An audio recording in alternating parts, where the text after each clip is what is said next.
C'est comme ça que tu vas pouvoir calculer tes pertes et tes profits sur tes trades. Donc tu vas aller sur MyFX Calculator. Ici, tu vas dans Position Size Calculator. Tu vas cliquer dessus et là, tu vas arriver sur une calculatrice. Et cette calculatrice te permettra justement de calculer tes gains et tes pertes sur chaque trade. Je te montre comment on fait ça dès maintenant. Donc imaginons qu'ici, tu as vu une super belle opportunité sur cette zone d'accumulation. Tu décides de poser donc ton trade. Je vais le poser avec toi. Tu le poses ici. Ok, alors là, c'est vraiment une simulation. Tu vas mettre ton stop loss à cet endroit-là et ton TP juste ici. Là, ce qui va être le plus important à savoir, c'est tout simplement le nombre de pips en stop loss que tu vas avoir. Parce que c'est ce nombre-là qu'on va mettre sur la calculatrice. Donc ici, notre stop loss est de 11,7. Tu peux voir que le stop loss est juste là. Donc on va retourner sur notre calculatrice. Ici, la paire de devises, on va bien écrire GBP USD. La taille du compte, on va partir du principe que tu as un compte à 10 000 euros ou 10 000 dollars. Parfait. Ensuite, le ratio risque, c'est tout simplement le risque que tu vas souhaiter engager sur ton trade. Imaginons, tu souhaites engager 100 euros ou 100 dollars, donc c'est-à-dire que tu vas engager 1%. Alors, à cet endroit-là, tu vas écrire tout simplement 1. Ensuite, le stop loss qui était de 11,7 pips. Parfait. Et ensuite, taille de la transaction, tu ne vas absolument rien toucher. Tu vas faire calculer et ici, tu vas avoir le résultat. Donc ici, tu vas perdre maximum 100 dollars et pour justement prendre ce trade, tu vas devoir utiliser un lot de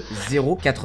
Et donc, si tu fais ça de la bonne façon, tu vas prendre ton trade pile à cet endroit-là avec un lot de 0,85 sur MT4 ou MT5. Et si tu touches ton TP, alors à ce moment-là, tu gagneras 3,46 fois ton risque, c'est-à-dire 3,46 fois 100 euros. Donc 346 euros. Et donc, cette calculatrice te permettra d'avoir un money management strict et d'éviter de perdre ton argent bêtement. Et d'ailleurs, en parlant d'éviter de perdre son argent bêtement, moi je le perds bêtement et volontairement, tout simplement parce que je fais un challenge, passer d'un compte de 2000 dollars à 20 000 dollars en moins de 180 jours. Et si j'échoue ce défi, j'enverrai 10 000 dollars à un de mes abonnés, donc que ça soit sur YouTube ou alors sur Instagram. Aujourd'hui, on est le jour 28 et j'ai réalisé 6 065 dollars sur les 20 000. Donc si tu as envie de gagner potentiellement 10 000 dollars, n'hésite pas à t'abonner.